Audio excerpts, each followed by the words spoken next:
гостите. Благодарам на организаторите што ме поканија да бидам учесник во оваа конференција, да кажам збор два за нашите закони, што се во важност, како и за другите прописи и за нивната примена исто така. Во нашиот правен поредок, Уставот опфаќа правила со најака правна сила, додека законите и ратифицираните меѓународни договори се правни инструменти во кои што се содржани права и обврски и преку кои е регулирана положбата на граѓаните, а мора да бидат по согласност со Уставот.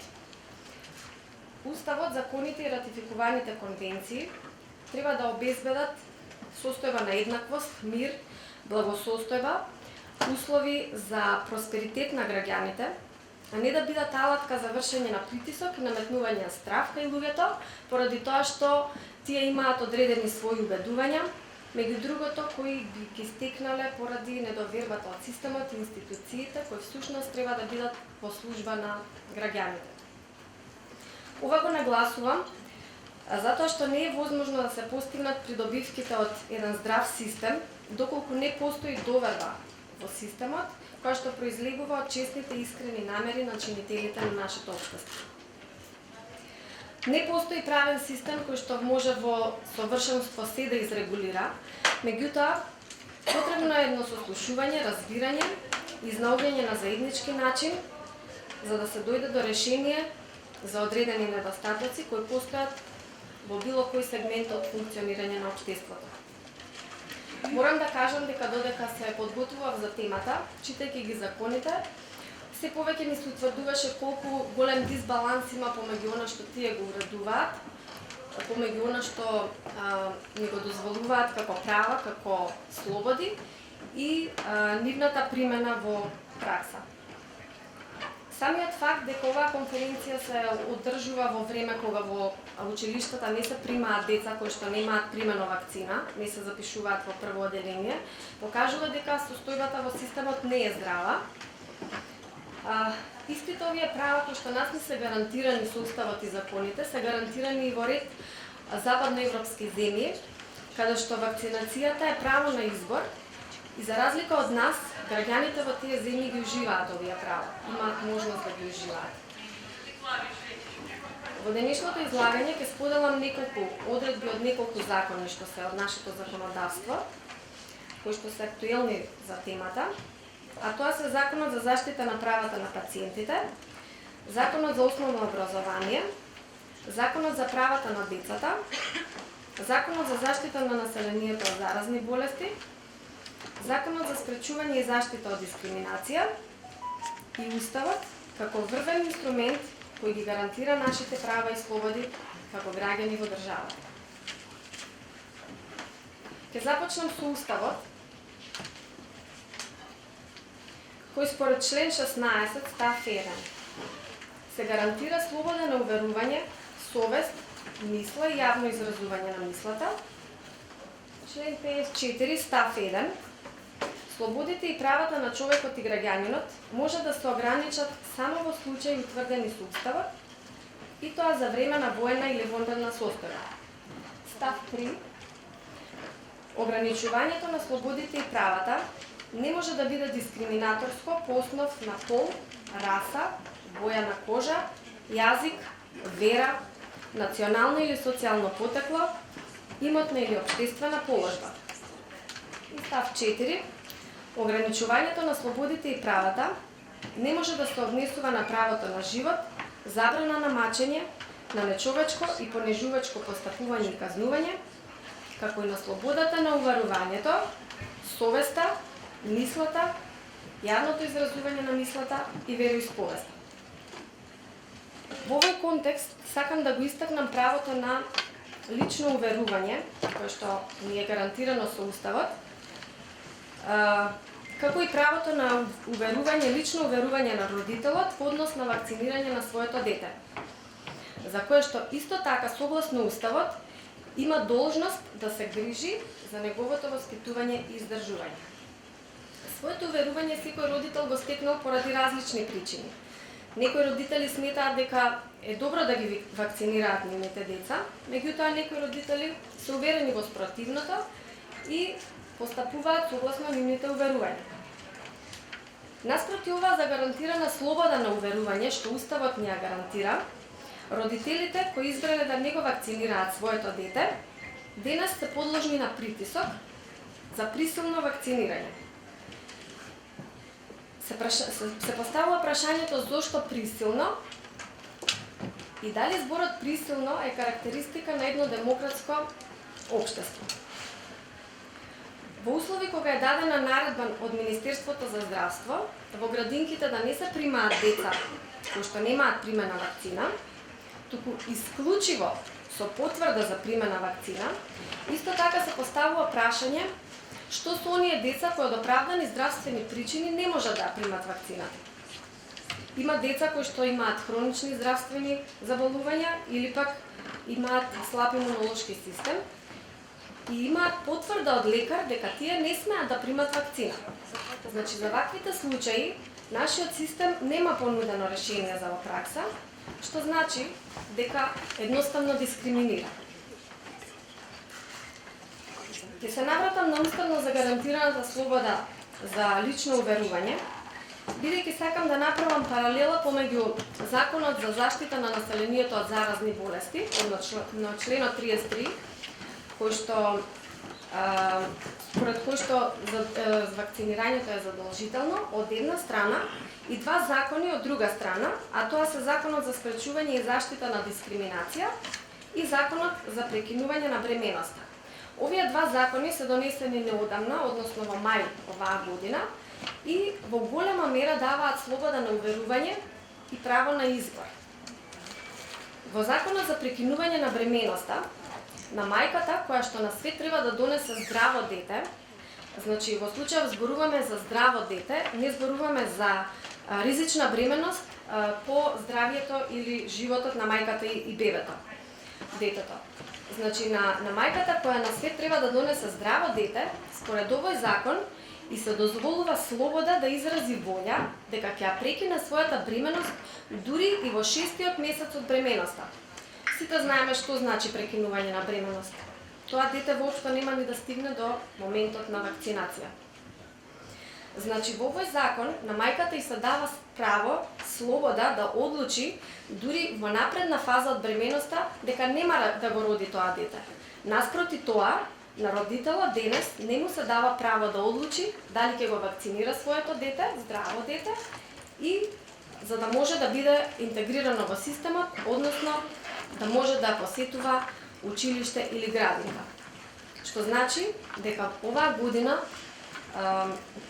условено е со потврда за примена вакцина интегрирањето во системот, во училиштата и градинките.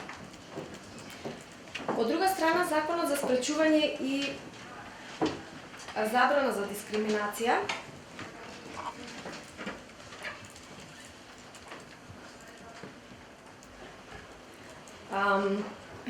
кој е интересен за разгледување по неколку основи. Во член 6 е содржана дефиницијата за дискриминација и тоа: дискриминација е секое разликување, исклучување, ограничување или давање првенство што се заснова на дискриминаторска основа, со сторување или несторување, што имаат за цел или резултат спречување, ограничување, признавање, уживање или остварување на правата и слободите на одредено лице или група на еднаква основа со други. Ова ги опфаќа сите форми на дискриминација, вклучително и оневозможување на соодветно приспособување и оневозможување на пристапност и достапност на инфраструктурата, добрата и услугите. Денес се случува токму тоа: оневозможување на пристап и достапност на инфраструктурата, добрата и услугите. Овој закон набројува повеќе основи на дискриминација, но јас ќе се задржам на следните: пол, род, сексуална ориентација, родов идентитет, друго уверување, здравствена состојба, лично својство и општествен статус или која било друга основа. Законот ни дава слобода на уверување за сексуална ориентација, род, родов идентитет, односно, според овој закон, секој може слободно да се декларира на кој пол припаѓа, без разлика со кој пол се родил. За разлика од родителот, кој не може да ужива слобода на уверување за тоа дали ќе го вакцинира своето дете или не, за да може да го интегрира во системот, односно да го запише во училиште или детето да посетува градинка. Во правниот систем исто така постои колизија помеѓу Законот за заштита на населението од заразни болести, каде што во член 33 стои дека вакцинацијата е задолжителна за сите лица од одредена возраст, од една страна. Наспроти член 4 од Законот за основно образование, каде стои дека основното образование е задолжително. Како и член 44 од Уставот, каде стои дека секој има право на образование. Образованието е достапно на секого под еднакви услови. Основното образование е задолжително и бесплатно. Како и член 4 од Законот за заштита на децата, каде стои дека во примената на одредбите од овој закон се тргнува од принципите на заштита на правото на живот и развој на услови, исклучување на каква било форма на дискриминација, почитување на правото на детето на слобода и безбедност на личноста, на сопствено мислење и слободно изразување, здружување и образование, услови за здрав живот и остварување на други социјални права и слободи на детето.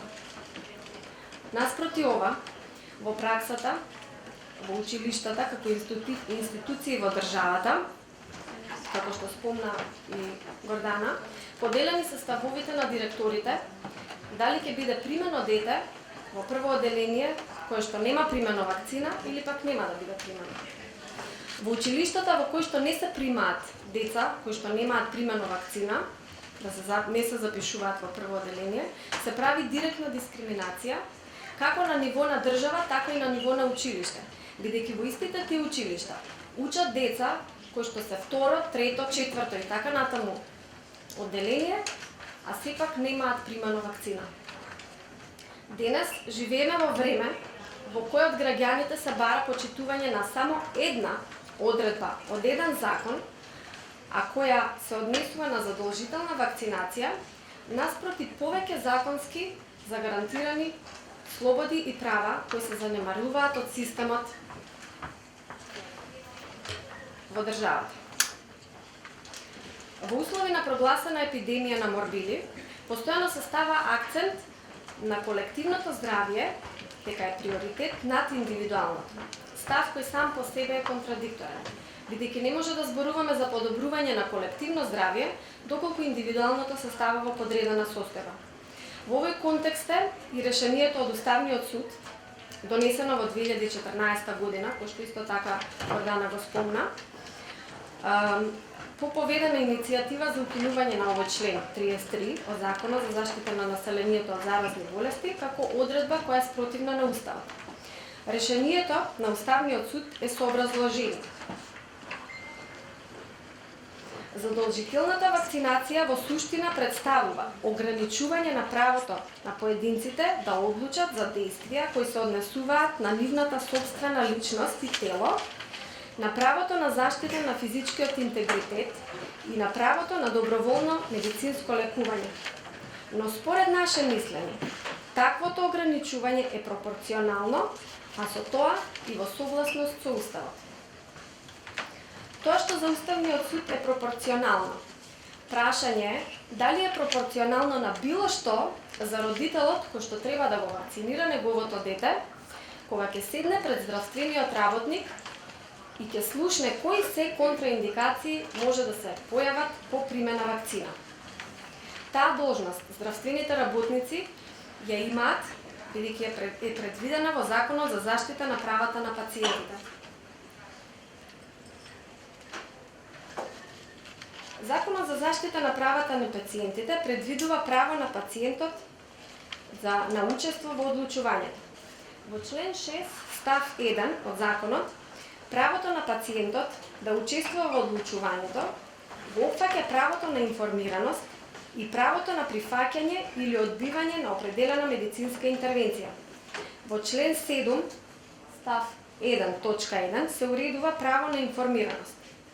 Пациентот има право во сите фази на здравствена заштита да биде потполно информиран за својата здравствена состојба, вклучително и за медицинската процена на резултатите и исходот на одредена медицинска интервенција, како и незините најчесто очекувани компликации.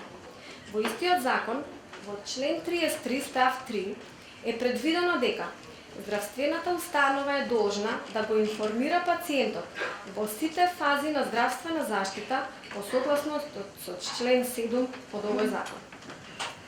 Се поставува прашањето: зошто здравствените работници не ја извршуваат оваа должност? Зошто не ги препорачуваат, ниту спроведуваат сите потребни испитувања на здравствената состојба на едно дете, кое треба да прими вакцина, а тие најдобро знаат каква треба да биде таа состојба пред да биде вакцинирање. Тие испитувања кои што ги прават на испитувања на имуноглобулини, алерготестови, генетски предиспозиции и така натаму, ги препорачуваат дури по настанување на проблем по примена вакцина. И откако ќе ги видат резултатите, утврдуваат дека тоа дете не смеело да биде вакцинирано. Зошто Министерството за здравство не го наложи испитувањето како протокол пред примање на вакцина во смисла на превенција, за да не дојде до несакани последици? И уште едно прашање: зошто не го информираат родителот за исходот од вакцинирањето, како и очекуваните компликации кои производителот ги истакнува како контраиндикации? Како луѓето може да имаат доверба во здравствениот систем кој присилува вакцинирање, а од друга страна не покажува грижа за поединецот? Како извори на права и слободи на граѓаните во правниот систем, исто така се вклучуваат и меѓународните конвенции кои нашата држава ги ратификувала. Ќе споменам Конвенцијата за заштита на човековите прави и достоинство на човечкото суштество во однос на примена на биологијата и медицината, донесена 1997 година, а ратификувана во Собранието на Република Македонија 2009. Член 2. Првенство на човечкото суштество. Интересите и добросостојбата на човечкото суштество ќе преовладуваат во однос на единствениот интерес на општеството или науката. И член 5. Општо правило. Интервенција во областа на здравството може да се изврши единствено кога засегнатото лице доброволно ќе се согласи на тоа врз основа на дадена информација. Конвенцијата за правата на детето на ООН и Конвенцијата за остварување на правата на децата, донесена 96-та, а ратификувана во 2002 година, член 27, кој гласи: државите членки му го признаваат правото на детето на образование и поради постепено остварување на ова право врз основа на еднакви можности, постепено го прогласуваат, го прогласуваат основното образование за задолжително и бесплатно за сите. Денес кај нас е условено наместо задолжително. Условено со потврда за примена вакцина. Конвенцијата против дискриминација во образованието, член 3. Со цел за укинување и спречување на секоја дискриминација во смисла на оваа конвенција, државите членки се обврзуваат да ги укинат сите законски и управни одредби и да ја прекинат секоја управна практика која допушта дискриминација во областа на просветата, да преземат потребни мерки, по потреба законодавни, за да не се спроведува никаква дискриминација при приемот на учениците во школите. Денес во училиштата е токму спротивно. Ако ја разгледаме ситуацијата од малку поинаков агол, ќе видиме дека во нашиот правен систем недостасуваат закони и прописи кои би ги регулирале правата на деца кои се стекнале со здравствен проблем по примена вакцина. И тоа би регулирале права не само додека се деца, туку и кога ќе пораснат во возрастни граѓани, а за нив родителите нема веќе тука да бидат да се грижат. Верувам дека ова е болна тема за размислување, но поред години тоа ќе стане реалност. во нашиот систем недостасуваат закони и инструменти во државата што ќе го решат статусот на лица кои се стекнале со здравствен проблем по примена вакцина и ќе овозможат начин за интеграција во општеството. И за крај ќе кажам дека борбата за правда е тежок и макотрпен процес, но верувам дека семејствата кои што имаат дете со стекнат проблем здравствен проблем по примена вакцина е неспоредливо потешка и голема. Посакувам Бог да им дава сила и трпение за да можат да се грижат за нив, а верувам дека им дава многу љубов за да ги сакаат своите деца и да го прават најдоброто за нив. Благодарам.